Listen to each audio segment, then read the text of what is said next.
12ാം നിയമസഭയിലേക്ക് നടന്ന വാശിയേറിയ തെരഞ്ഞെടുപ്പിൽ 72% വോട്ട് രേഖപ്പെടുത്തി. വിവിധ കൗണ്ടിംഗ് സെന്ററുകളിലായി രാവിലെ 8 മണിക്ക് തന്നെ വോട്ടെണ്ണൽ ആരംഭിച്ചു.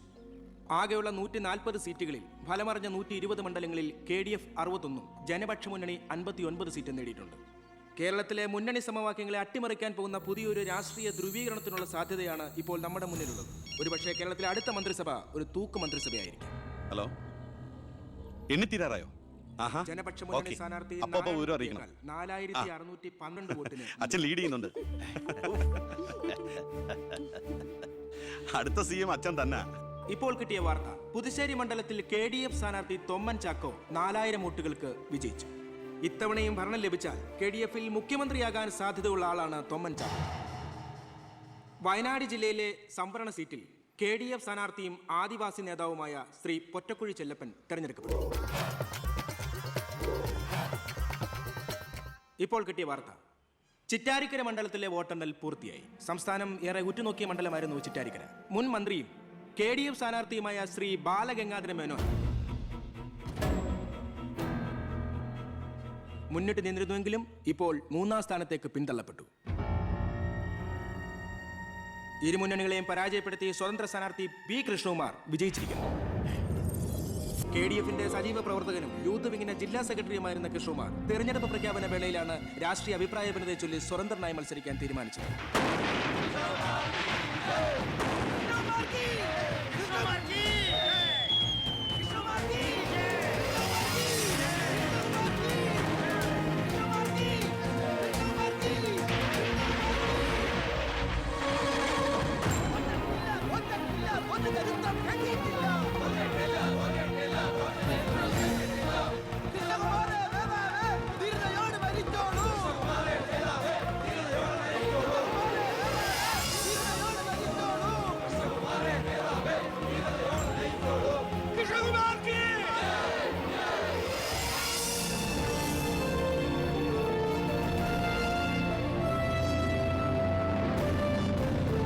നമസ്കാരം. പ്രധാന വാർത്തകൾ.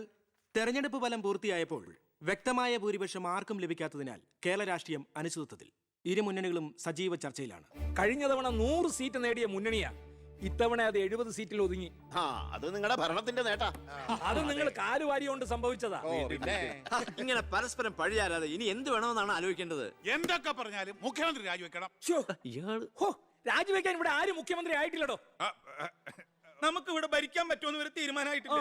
എന്തായാലും 69 സീറ്റ് വെച്ച് പ്രതിപക്ഷത്തിന് മന്ത്രിസഭ ഉണ്ടാക്കാൻ പറ്റില്ല. പക്ഷേ കൃഷ്ണകുമാർ നമ്മളോടൊപ്പം നിന്നാലേ നമുക്ക് ഭരിക്കാൻ പറ്റൂ. എന്നാലേ 71 തികയൂ. കൃഷ്ണകുമാർ അതിന് തയ്യാറാവോ? സീറ്റ് കൊടുക്കാത്തതിന്റെ ദേഷ്യം കാണില്ലേ? ഞാൻ ഇതിനെക്കുറിച്ച് അവനോടൊന്ന് സംസാരിച്ചു. അവൻ ഇങ്ങോട്ടൊന്ന് വരാമെന്ന അർത്ഥസമ്മതം മൂളിയിട്ടുമുണ്ട്. മേനോൻ മത്സരിക്കണ്ട, മോൻ മത്സരിച്ചാ മതിയെന്ന് ഈ മേനോനോട് ഞാൻ 100 വട്ടം പറഞ്ഞതാ. താ കേട്ടില്ല. അതെന്റെ രാഷ്ട്രീയ തന്ത്രം. നിന്റെ മകനെ നിർത്തിയിരുന്നെങ്കിൽ പ്രതിപക്ഷം പറയും മക്കൾ രാഷ്ട്രീയമെന്ന്. അച്ഛന്റെ പിൻബലമില്ലാതെ മക്കൾ സ്വയം വളരണം. അവനത് തെളിയിച്ചു. അതിനുവേണ്ടിയാ ഞാൻ എതിർത്തത്. വരണം വരണം വരണം.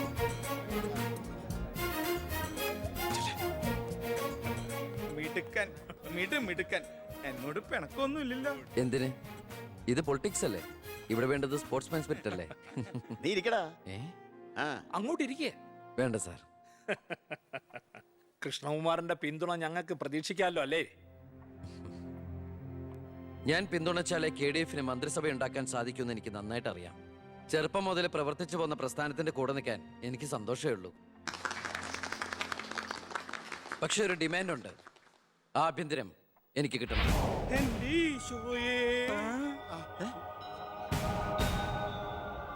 ഞാൻ ആ കാര്യം പറയാനിരിക്കായിരുന്നു. Home minister ആകാനോ?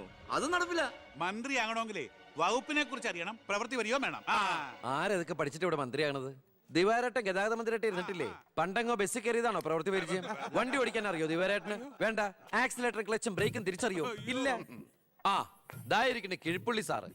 പണ്ട് വിദ്യുച്ഛക്തി വകുപ്പ് കൈകാര്യം ചെയ്തിരുന്ന ആളല്ലേ? ഒന്ന് ചോദിച്ചോട്ടെ, ഈ വിദ്യുച്ഛക്തി എങ്ങനെ ഉണ്ടാക്കുന്നേ? അത് വെള്ളത്തിന്ന്. ആണോ? പിന്നെന്താ വെള്ളത്തിൽ തൊട്ട ഷോക്ക് അടിക്കാത്ത? അതൊക്കെ എന്തിനാ നമ്മൾ അറിയുന്നേ? സ്വിച്ച് ഇട്ടാ കറണ്ട് വരുന്നുണ്ടോ? അത് മാത്രം അറിഞ്ഞാ മതി. അതറിയില്ല. യവൻ പറയുന്നതിലും കാര്യമുണ്ടെന്നേ. പിന്നെന്താ ഷോക്ക് അടിക്കാത്ത? നമ്മളെന്തിനാ വല്ലവന്റെയും കാര്യം ആലോചിച്ച് തല ഉണ്ടാക്കുന്നേ? ഏതൊരു ജോലിക്കുണ്ട് യോഗ്യത ടെസ്റ്റ്. സത്യത്തിൽ മന്ത്രിയാകാനും വേണം ഒരു പരീക്ഷ. ഈ IAS IPS ഒക്കെ പോലെ IIPS, Indian institute of political science, അത് പഠിക്കണം. അല്ലെങ്കിൽ വേണ്ട. മിനിമം യോഗ്യത 10ാം ക്ലാസ് പാസ്സാവണമെന്ന് പറഞ്ഞാൽ ഇവിടെ ഇരിക്കുന്ന പലരും ഓടിപ്പോണ്ടി വരും. ഈ തെരഞ്ഞെടുപ്പ് എന്ന് പറയണത് തന്നെ ഒരു പരീക്ഷയാ. ആ പരീക്ഷ പാസ്സായവർക്ക് മാത്രമേ മന്ത്രിയാവാൻ പറ്റൂ. അതൊരു പരീക്ഷയല്ല സാറേ, പരീക്ഷണമാണ്. ഇവനെങ്കിലും ശരിയാവോ എന്നുള്ള ജനങ്ങളുടെ പരീക്ഷണം.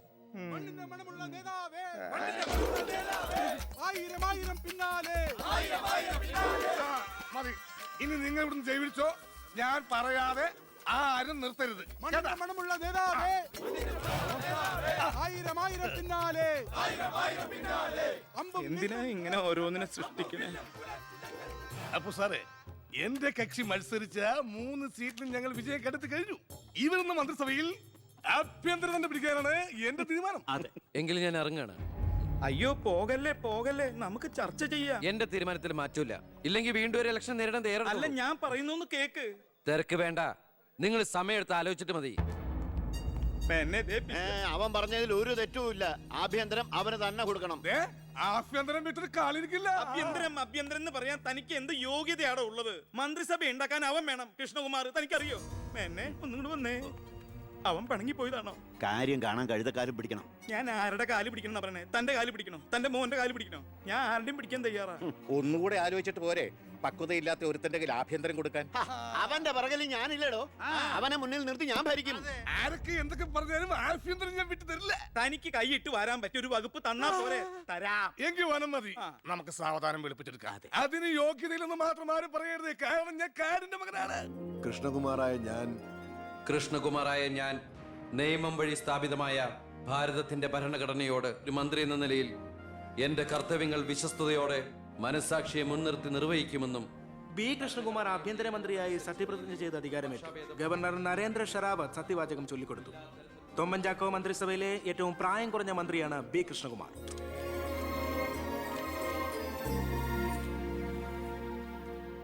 പുര കത്തുമ്പോൾ വാഴ വെട്ടുന്നു എന്ന രീതിയിലല്ലേ ഭൂരിപക്ഷം തികയ്ക്കാൻ ബുദ്ധിമുട്ടിയ KDF-ൽ നിന്നും നിങ്ങൾ ആഭ്യന്തരമന്ത്രി സ്ഥാനം വില പറഞ്ഞു വാങ്ങിച്ചത്? എനിക്ക് കിട്ടിയ അവസരവും ഉപയോഗിച്ചു എന്നുള്ളത് ശരിയാണ്.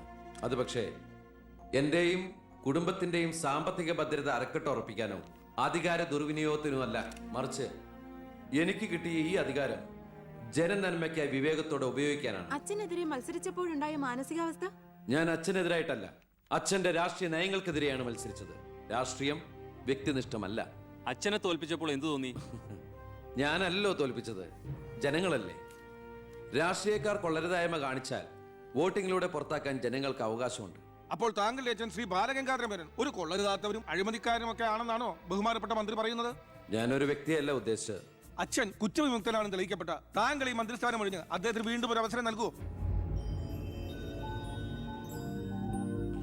അച്ഛൻ നിരപരാധിയാണെന്ന് തെളിഞ്ഞാൽ, പാർട്ടി ആവശ്യപ്പെട്ടാൽ എന്റെ മന്ത്രി പദവിയും MLA സ്ഥാനവും ഉപേക്ഷിക്കാൻ ഞാൻ തയ്യാറാണ്. കുറച്ച് സമയം, ഒരുപാട് കാര്യങ്ങൾ. അപ്പോ നമുക്ക് വീണ്ടും കാണാം.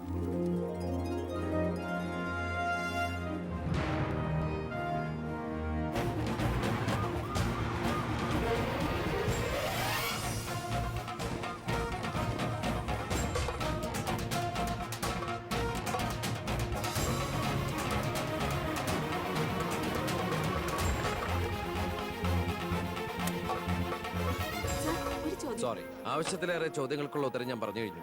ഇനിയും ആവർത്തിച്ചാൽ വെറും വാചക കസർത്ത് നടത്തുന്ന ഒരു ഹോം മിനിസ്റ്ററായി പോകും ഞാൻ. പ്ലീസ് പ്രവർത്തിച്ച് കാണിക്കാനുള്ള സാവകാശം തരൂ. അപ്പൊ പിന്നെ കാണാം.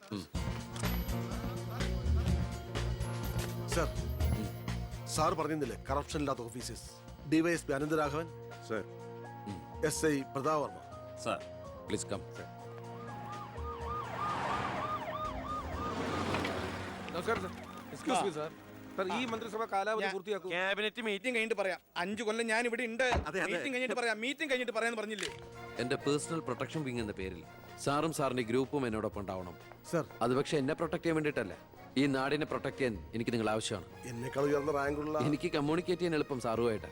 പണ്ട് ലാത്തി ചാർജുകൾക്കിടയിൽ സാർ പലവട്ടം എന്നെ ലാത്തിയുമായിട്ട് പരിചയപ്പെട്ടിട്ടില്ലേ സാർ? അതല്ല സർ, പിന്നെന്താ സാർ? ഒരു റിക്വസ്റ്റ് ഉണ്ട്. യെസ്. സാർ ഇനി എന്നെ സാറേന്ന് വിളിക്കരുത്. ഒരു മന്ത്രിയായെന്ന് കരുതി പെട്ടെന്ന് അപ്പനെ കയറി അവസരപ്പെട്ടാന്ന് വിളിക്കാൻ പറ്റുമോ? ഞാൻ സാറേ എന്ന് വിളിച്ച് ശീലിച്ചു പോയി. നാവ് അങ്ങനെ വഴങ്ങും സാറേ. ഗുഡ് മോർണിംഗ് ആ അയ്യർ സാർ, സർ. ഇവരുടെ പുതിയ പോസ്റ്റിംഗിന്റെ കാര്യം ഞാൻ DG-യോട് ഇൻഫോം ചെയ്തിട്ടുണ്ട്. Please take necessary steps. Okay, sir. Okay. Sure, sir. Hello. ഞാൻ പൗത്രനാ. നിന്റെ സത്യപ്രതിജ്ഞ ഞാൻ TV-യിൽ കണ്ടു.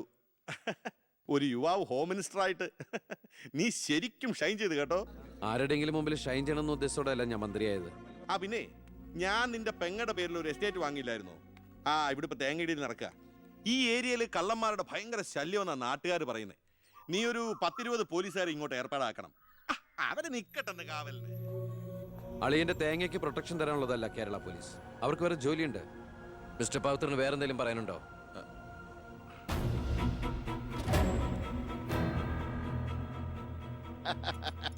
പല വകുപ്പുകളും കൈകാര്യം ചെയ്തിട്ടുണ്ടെങ്കിലും ആഭ്യന്തരം ഇതാദ്യാ.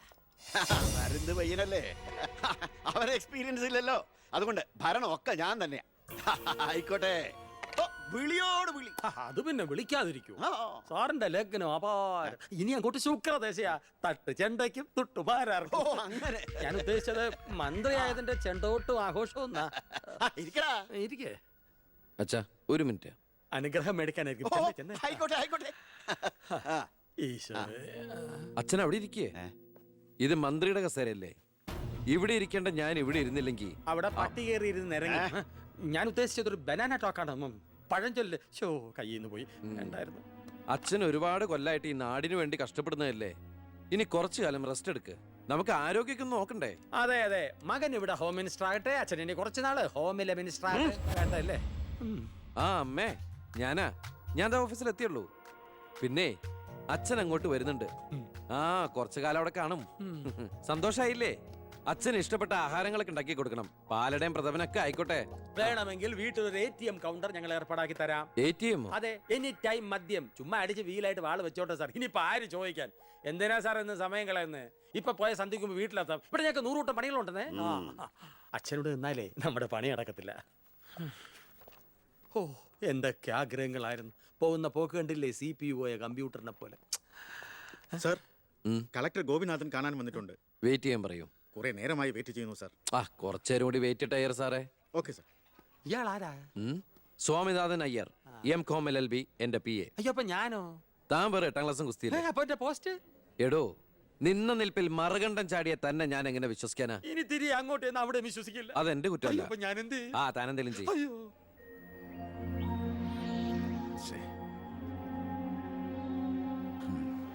Hello mister Gopinath. ഹായ്. താനെന്താണ് ഇവിടെ? Hey minister. Oh I am sorry. തന്റെ ബ്രദറിലോ ആണല്ലോ ഹോം മിനിസ്റ്റർ. എടോ, താൻ ഇവിടെ കളക്ടറായിട്ട് 3 വർഷം തയ്യാറായില്ലേ? ദൂരത്തേക്ക് ഒരു ട്രാൻസ്ഫർ വരും മുമ്പ് ഇവിടെ തന്നെ ട്രൈ ചെയ്തൂടെ ഹോം സെക്രട്ടറി ആയിട്ട്? സത്യത്തിൽ ഞാൻ അതിനുവേണ്ടി തന്നെ വന്നത്. പക്ഷെ അളിയനകത്ത് ഭയങ്കര തിരക്ക്. Anyway okay then, best of luck. Thank you. കഷ്ടം. ആ മണിക്കൂർ 2 ഞാൻ കാത്തു നിൽക്കുന്നേ. എന്തൊരു തിരക്കായിരുന്നളിയാ. കേറിയപ്പോ തന്നെ ഇങ്ങനെ അളിയെ ഫയലിലേ ഒരു അളിയനും അച്ചമ്മയ്ക്കും വീട്ടില്. ഇത് ഹോം മിനിസ്റ്ററുടെ ഓഫീസാണ്. Call me sir. അങ്ങനെ വിളിക്കണമെന്ന് ഞാൻ പറയില്ല. സർ. എന്തായാലും വിളിച്ചു പോയില്ലേ, ശീലായിക്കോട്ടെ. കണ്ടിന്യൂ ചെയ്തോളൂ. Anything official? No sir. Official meeting with the collector scheduled at tomorrow 10:30 AM. Okay. So see you tomorrow. Sir. സാറിന്റെ അമ്മായച്ചനല്ല ഇപ്പൊ മന്ത്രി, അളിയനാ. അളിയനാള് സ്ട്രെയിറ്റാ, വെള്ളച്ചിലൊന്നും നടക്കുകയല്ല. എനിക്കിട്ടും കിട്ടി തട്ട്. വിട്ടോ എന്തൊരു സ്ട്രിക്റ്റ്.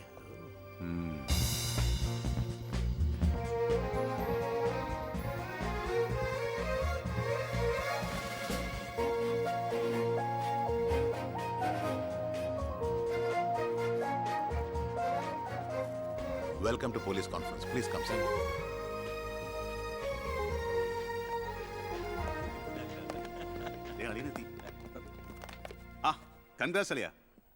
മിസ്റ്റർ DGP, നിങ്ങളുടെ പോലീസ് ഓഫീസേഴ്സ് ഹോം മിനിസ്റ്ററെ കാണുമ്പോൾ എങ്ങനെയാണ് ബിഹേവ് ചെയ്യുന്നത്? Mr. Harshan, don't you know as per protocol you have to salute your superiors? Salute the Home Minister. Sir. That's it. Keep it up.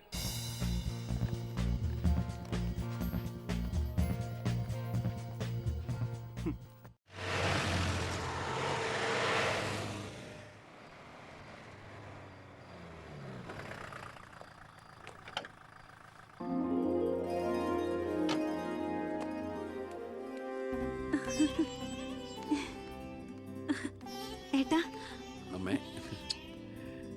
എന്താടി? വാ മോനെ. ഏയ് ഇരിക്കിരിക്കേ, ബഹുമാനൊക്കെ ഓഫീസിൽ മതി. ആര് ബഹുമാനിക്കുന്നു നിന്നെ? ഓ, ഒരു മന്ത്രി. ഞങ്ങൾ കുറെ മന്ത്രിമാരെ ചെറുപ്പം മുതൽ കണ്ടിട്ടുള്ളതാ. അച്ഛൻ മന്ത്രിയായിരുന്നപ്പോ വീട്ടു സാധനങ്ങൾ വാങ്ങുന്ന തൊട്ട് അടുക്കളപ്പണി വരെ ചെയ്യിച്ചിട്ടുണ്ട് നിന്റെ ഈ പോലീസുകാരെ കൊണ്ട്. അല്ല പെങ്ങളെ, അച്ഛനെ ഇങ്ങനെ വഴക്ക് പറയാനായിട്ട് എന്താ ഇവിടെ ഇപ്പൊ ഉണ്ടായേ? അച്ഛൻ ഇപ്പൊ മന്ത്രിയല്ലെന്നും പറഞ്ഞ് അച്ഛന്റെ മെക്കെട്ട് കയറിയണ്ടല്ലോ. ഒരു മകൻ എന്നല്ലേ ഞാൻ സഹിക്കില്ല കേട്ടോ. ഞാൻ നിന്നോടാ പറഞ്ഞത്. നിന്റെ 5-6 പോലീസുകാരെ ചോദിച്ചപ്പോ നീ പവിയനെ അപമാനിച്ചില്ലേ? ഓ, റൂട്ട് അങ്ങോട്ടാണോ? എന്നാ നീ ഒന്നോർത്തോ, തുമ്മിയാ തെറിക്കുന്ന മൂക്ക നിന്റെ ഈ മന്ത്രിക്കുപ്പായം. പക്ഷെ പവിയേട്ടൻ എന്നും കാണും ഈ IPS പദവി. എന്റെ പെങ്ങളെ, ഏത് കൊമ്പത്ത് IPS കാരനായാലും ഒരു മന്ത്രിയെ കണ്ടാ ദാ ഇങ്ങനെ നിക്കണം. അതാണ് കുഴപ്പം. സംശയം ഉണ്ടെങ്കിൽ AS പിള്ളിയോട് ചോദിച്ചോക്ക്. എന്റെ പവിയളിയാ, പെങ്ങൾക്ക് ഈയിടെയായിട്ട് പൊതുവിജ്ഞാനം വളരെ വളരെ കുറവായിട്ട് വരികയാണ്. വന്നോ? ആ, എവിടെയായിരുന്നു? ഞാൻ നിന്നോട് 2 ചോദിക്കണമെന്ന് വിചാരിച്ചിരിക്കായിരുന്നു. എന്റെ ഭർത്താവ് നിന്നെ സാറേന്ന് വിളിക്കണം അല്ലേടാ? അയ്യയ്യേ, എന്താ അളിയന്മാരൊക്കെ ഇങ്ങനെ കൊച്ചുകുട്ടികളെ പോലെ ചീപ്പാവണേ? ഇതൊക്കെ വീട്ടിൽ വന്ന ഭാര്യമാരോട് പറഞ്ഞ അതിന്റെ മോശം നിങ്ങൾക്കല്ലേ അളിയന്മാരെ? എന്താ AS പിള്ളിയാ? ഞാനൊന്നും പറഞ്ഞിട്ടില്ല. അശ്ശോ, ഇപ്പൊ തന്നെ ഇവിടെ എല്ലാരും മനസ്സിലാക്കില്ല അവിടെയും എന്തൊരു കഥയുണ്ടെന്ന്. അല്ല, എന്റെ പെങ്ങന്മാരാണോ അളിയന്മാരാണോ ഇവിടെ പെണ്ണുങ്ങള്?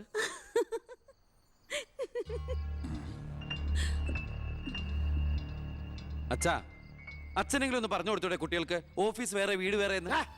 എന്നെ മന്ത്രി കസേരന്ന് എഴുതിപ്പിച്ചു വിട്ടവൻ എന്നോട് മിണ്ടാൻ വരണ്ട. ഞാനല്ലോ എഴുന്നേപ്പിച്ചു വിട്ടത്, ജനങ്ങളല്ലേ. അച്ഛൻ ഇനിയെങ്കിലും മനസ്സിലാക്കണം, പൊതുജനം കഴുതയല്ലെന്ന്. അതെങ്ങനെയുണ്ട് അളിയന്മാരെ?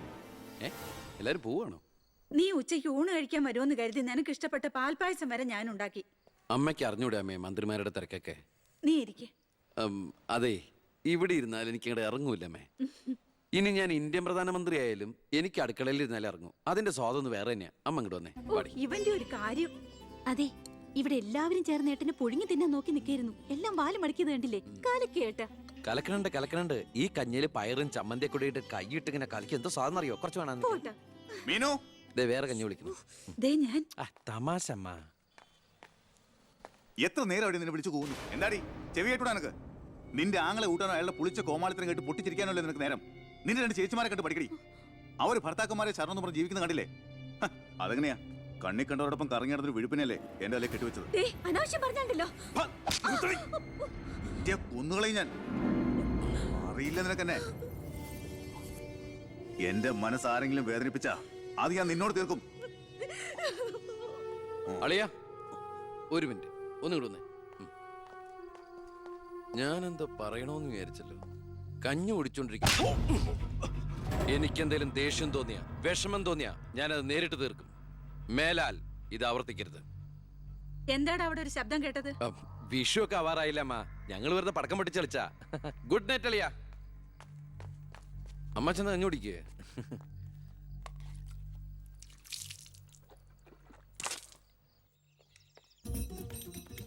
പത്രം വായിച്ചില്ലയോ? പുതിയ ആഭ്യന്തരമന്ത്രിയുടെ കൽപ്പന. വയറ് ഉറയ്ക്കാൻ പോലീസുകാർ രാവിലെ ഓടണമെന്ന്.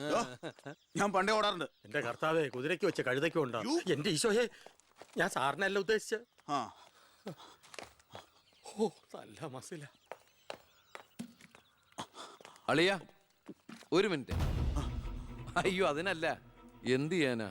നിങ്ങളുടെയൊക്കെ കഷ്ടകാലത്തിന് ഞാൻ ഇവിടുത്തെ ആഭ്യന്തരമന്ത്രിയായി പോയി അല്ലേ അളിയാ? അളിയൻ ഇനിയും ഡ്യൂട്ടിക്കിടയിൽ എന്നെ കാണേണ്ടി വരും. എന്നെ സല്യൂട്ട് ചെയ്യേണ്ടിയും വരും.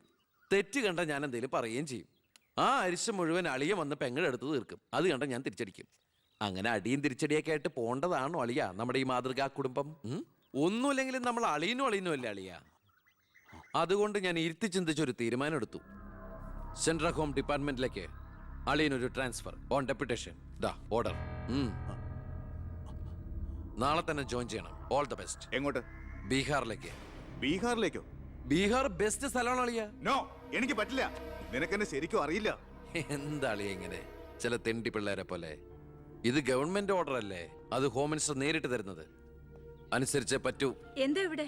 ASP അളിയനെ മന്ത്രി അളിയൻ ബീഹാറിലോട്ട് തട്ടി. മന്ത്രിയുടെ ഭരണപരിഷ്കാരങ്ങൾ കുടുംബത്തും. ബീഹാറിലേക്കോ? ബീഹാർ ബെസ്റ്റ് സ്ഥലമാണമ്മേ. അല്ല, ഈ ബീഹാർ എന്ന് പറയുമ്പോ എടീ, ബീഹാർ ഗംഭീര സ്ഥലാ. നീ വിഷമിക്കണ്ട, നീ പതുക്കെ പോയാ മതി. പേടിക്കാനൊന്നുമില്ല സാറേ. അവിടെ ചെന്ന് ലല്ലു പ്രസാദുമായി ഒരു ടൈപ്പ് ഉണ്ടാക്കിയാൽ കുശാലല്ലേ കുശാൽ. അയ്യോ ചേടാ, കുടുംബത്തൊരു മന്ത്രി ഉണ്ടായാൽ അതുകൊണ്ട് ഗുണം ഉണ്ടാകേണ്ടത് കുടുംബക്കാർ. ഇതിപ്പോ അളിയന് വേണോ ഗുണം? അളിയന് ഈ ചിറാപ്പുഞ്ചി എങ്ങനെയാ? ചിറാപ്പുഞ്ചി? ആ, ചിറാപ്പുഞ്ചി ബെസ്റ്റ് സ്ഥലമാണ് അളിയാ. അവിടെ IASകാർക്ക് എന്താ ഡിമാൻഡ് എന്നറിയോ? നമുക്കൊരു കൈ നോക്കിയാലോ? നീ ബ്രേക്ക്ഫാസ്റ്റ് അമ്മ പേടിച്ചു പോയോ? നമുക്ക് അച്ഛനെ നാഗാലാൻഡിലേക്ക് തട്ടിയാലോ? ഏ?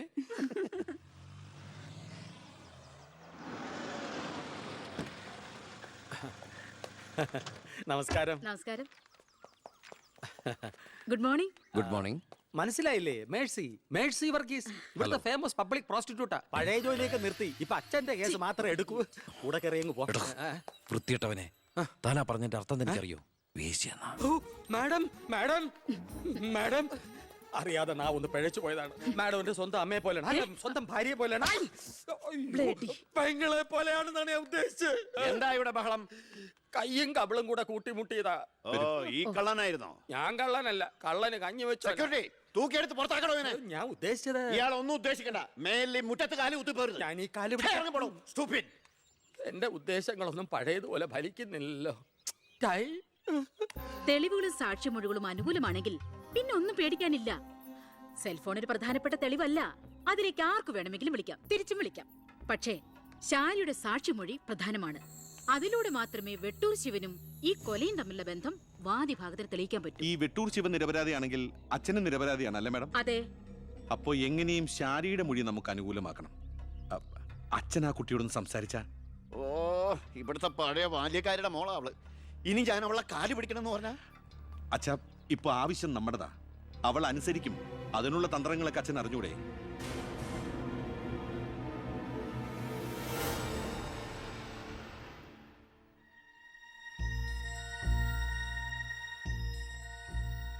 കുറെ നാളായി ഞാൻ വിചാരിക്കുന്നു ഇങ്ങോട്ടൊക്കെ ഒന്ന് ഇറങ്ങണം എന്ന്. സത്യം പറഞ്ഞ സമയം കിട്ടാറില്ല. അല്ല, ഇവളെങ്ങനെ നിർത്തിയാ മതിയോ? കെട്ടിച്ചുടണ്ടേ? അതിന് കല്യാണ ചെലവൊക്കെ ഞാൻ ഏറ്റവും പറ്റിയ പയ്യനെയും കണ്ടെത്താം. നമുക്കിത് ഗംഭീരമാക്കണം, ഒരു ഉത്സവം പോലെ. ഗോപാലപിള്ള സാറിനെ എനിക്ക് മറക്കാൻ പറ്റുമോ?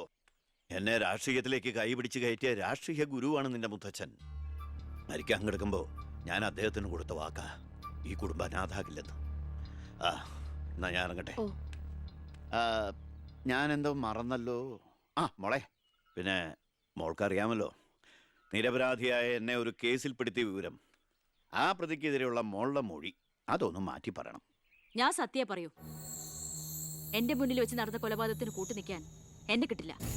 തെറ്റ് ചെയ്തവരാരായാലും അവർ ശിക്ഷിക്കപ്പെടണം. ഓ, കുറെ കാലം എന്റെ വീട്ടിൽ നിന്നല്ലേ തള്ളയും മോളും.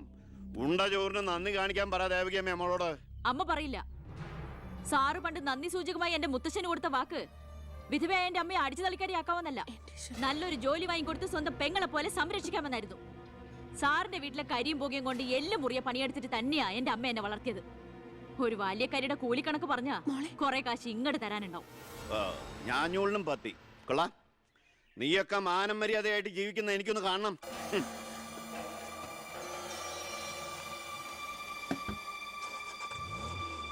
എടാ ഞാനാ. എന്താ ഏയ് നടക്കില്ലടാ. ഇന്ന് അച്ഛൻ അവളുടെ അടുത്ത് പോയി. നാളെ അവൾ അച്ഛൻ്റെ അടുത്ത് വരണം. അച്ഛൻ സമാധാനമായിട്ടിരിക്കെ, ബാക്കിയൊക്കെ ഞാൻ നോക്കിക്കോളാം.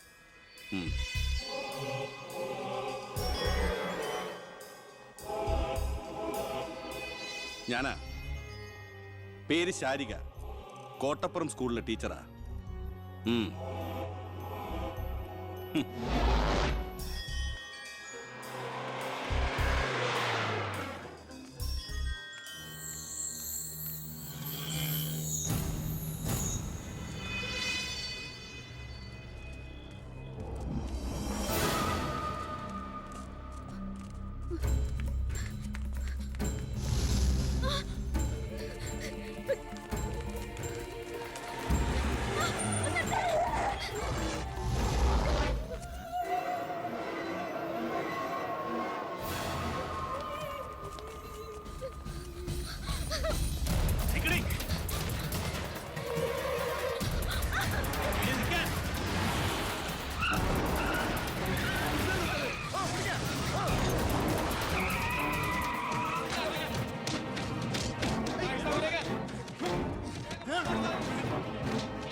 മാഡത്തിനടുത്ത് എപ്പോഴും ശ്രദ്ധ വേണമെന്ന് ഹോം മിനിസ്റ്ററുടെ ഓർഡർ ഉണ്ടായിരുന്നു.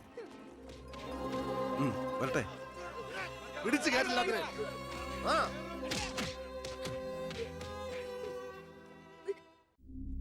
ആ ഗുണ്ടകളെല്ലാം മണിക്കൂറുകൾക്കുള്ളിൽ ജാമ്യത്തിറങ്ങി പോയി സർ. അവർക്ക് വേണ്ടി ക്യൂ നിൽക്കുകയാണ് ആവശ്യക്കാർ. ഈ നാട്ടിലെ ഇടത്തരക്കാരും പാവങ്ങളും ഒക്കെ ഗുണ്ടകളെ കൊണ്ട് പൊറുതി മുട്ടിയിരിക്കുകയാണ് സാർ. കഴിഞ്ഞ കുറേ വർഷങ്ങളായി ഇവിടെ നടന്ന 90% കൊലപാതകങ്ങൾക്കും ആത്മഹത്യകൾക്കും പിന്നിൽ ഗുണ്ടകളും അവർക്ക് പുറകിലുള്ള തൽപര കക്ഷികളുമാണെന്ന് നിസ്സംശയം പറയാം സർ. കഴിഞ്ഞ 5 വർഷത്തിനുള്ളിൽ ഇവിടെ ഉണ്ടായിട്ടുള്ള സർവ്വ ഗുണ്ടാ വിളയാട്ടങ്ങളുടെയും അക്രമങ്ങളുടെയും സത്യസന്ധമായ കേസ് ഹിസ്റ്ററി എനിക്കുടനെ വേണം, വിത്ത് ഇമ്മീഡിയറ്റ് എഫക്ട്. സാർ, ഈ ഫയലുകളൊക്കെ ഒന്ന് പഠിക്കണം. കഴിഞ്ഞ 5 വർഷത്തിനിടയ്ക്ക് കേരളത്തിലുണ്ടായിട്ടുള്ള ഞെട്ടിക്കുന്ന അക്രമങ്ങളുടെ സത്യസന്ധമായ ഡീറ്റെയിൽസ് ആണിത്. 300-ലേറെ കൊലപാതകങ്ങൾ, 2000-ലേറെ ആത്മഹത്യകൾ, 3000-ലേറെ ആത്മഹത്യാ ശ്രമങ്ങൾ, അക്രമങ്ങളിൽ അംഗമംഗം വന്നവർ 6000-ലേറെ. എന്നിട്ടോ ബന്ധപ്പെട്ട കേസുകളിൽ ശിക്ഷിക്കപ്പെട്ടത് വെറും 12 പേർ. വ്യക്തമായ തെളിവുകളോ സാക്ഷിമൊഴികളോ ഇല്ലാതെ രക്ഷപ്പെട്ടവർ 650-ലേറെ. ഇനിയും പോലീസിന് കണ്ടുപിടിക്കാൻ പറ്റാത്ത കേസുകൾ 100-ലേറെ. ഇതൊക്കെ ആ അവറാച്ചനും അതിനു മുമ്പ് പ്രതിപക്ഷവും ഭരിച്ചിരുന്നപ്പോഴാ. സാർ, മറ്റുള്ളവരുടെ മേൽ പഴിചാരി രക്ഷപ്പെടാനുള്ള തന്ത്രമല്ല ഇപ്പോൾ ആവശ്യം. ഞാനിപ്പോ എന്താ ചെയ്യണ്ടേ? ഇതൊക്കെ അന്വേഷിക്കേണ്ട ചുമതല പോലീസിനല്ലേ? സമയമുണ്ടെങ്കിൽ താൻ തന്നെ പോലീസിനെ കൊണ്ട് അന്വേഷിപ്പിക്കടോ. താങ്ക് യു സാർ, ഈ പെർമിഷൻ മാത്രം മതി. നിക്ക് ഞാനൊരു ആവേശത്തിന് പറഞ്ഞു എന്ന് വെച്ച് എന്താ തന്റെ ഉദ്ദേശം? സാർ, ഞാൻ പറഞ്ഞില്ലേ ഈ അക്രമങ്ങളുടെ എല്ലാം പിന്നിൽ ഗുണ്ടകളാണെന്ന്. അതൊക്കെ ആർക്കറിയാൻ പാടില്ലാത്തത്? എങ്കിൽ പിന്നെ ഈ ഗുണ്ടാവിളാട്ടം നമുക്ക് അങ്ങ് അവസാനിപ്പിച്ചൂടെ സാർ? ഈ നാട് നന്നാവണമെങ്കിൽ, ജനങ്ങൾക്ക് പേടി കൂടാതെ ജീവിക്കണമെങ്കിൽ കേരളത്തിൽ അടിയന്തരമായി ഗുണ്ട ആക്ട് നടപ്പാക്കിയേ പറ്റൂ. അതെ സാർ, നമ്മുടെ അയൽ സംസ്ഥാനത്തെ മുഖ്യമന്ത്രി ആക്ട് നടപ്പാക്കിയില്ലേ? എടോ, അവരൊരു സ്ത്രീയാ, അവർക്ക് എന്തു ആകാം. അവരെ തൊട്ടാൽ പീഡനം, സ്ത്രീ പീഡനം. എന്നെ തട്ടിയാ എന്റെ കുടുംബത്തിന് പോയി. സാർ, സാറിന് ഒരു പോറൽ പോലും സംഭവിക്കില്ല. ഇതിപ്പോ പോറലല്ലോ, ഓട്ടയല്ലേ വീഴാൻ പോണത്. ഓട്ട ഈ വെടിയുണ്ടിയും കത്തിയൊക്കെ കയറുമ്പോണ്ടാവണം ഓട്ട. സാർ, ഞാൻ പറയുന്ന താൻ എന്ത് പറഞ്ഞാലും ഞാൻ സമ്മതിക്കില്ല. ഇതൊക്കെ തനിക്ക് മുൻപരിചയം ഇല്ലാത്തോണ്ട് തോന്നുന്നു മണ്ടത്തരാ. എങ്കിൽ പിന്നെ സാർ ഒരു കാര്യം ചെയ്യും, മുൻപരിച്ചുള്ള ആരെങ്കിലും വെച്ച സാർ അങ്ങോട്ട് ഭരിച്ചോ. ഞാൻ രാജിവെക്കാൻ പോവാ. നീ എനിക്ക് ഹാർട്ട് അറ്റാക്ക് ഉണ്ടാക്കുന്ന വർത്താനം പറയരുത്. നീ രാജിവെച്ച് പോയാ എന്റെ മന്ത്രിസഭ മൂക്കൂത്തി വീഴില്ലേ? എങ്കിൽ എന്റെ വഴിക്ക് വരേണ്ടി വരും. നീ പറയണേല് കാര്യമുണ്ടെന്ന് എനിക്കറിയാം, പക്ഷെ നിനക്കൊരു കാര്യം അറിയില്ല. ഇവിടുത്തെ എല്ലാ രാഷ്ട്രീയ പാർട്ടികളുടെയും നിത്യോപയോഗ സാധനങ്ങളിൽ ഒന്നാണ് ഈ ഗുണ്ടകൾ. അതുകൊണ്ട് ഭരണകക്ഷിയും പ്രതിപക്ഷവും ഇതിന് സമ്മതിക്കില്ല. ഈ ബില്ല് നിയമസഭയിൽ പാസ്സാവൂല. അറിയാം സാർ, ആദ്യം നമുക്ക് മന്ത്രിസഭ കൂടി തീരുമാനിക്കാം. ഗവർണറെ കൊണ്ട് സ്പെഷ്യൽ ഓർഡിനൻസ് പുറപ്പെടുവിച്ച് ഈ ഗുണ്ട ആക്ട് നടപ്പിലാക്കാം. എന്നിട്ട് 6 മാസത്തിനുള്ളിൽ നമുക്ക് നിയമസഭയിൽ പാസ്സാക്കിയെടുത്താൽ മതി. ആ 6 മാസം മതി എനിക്ക് കേരളത്തിലെ സർവ്വ ഗുണ്ടായുസം തുടച്ചു നീക്കാൻ. അല്ല, ഈ ഗുണ്ടകളെ എനിക്ക് വേണം.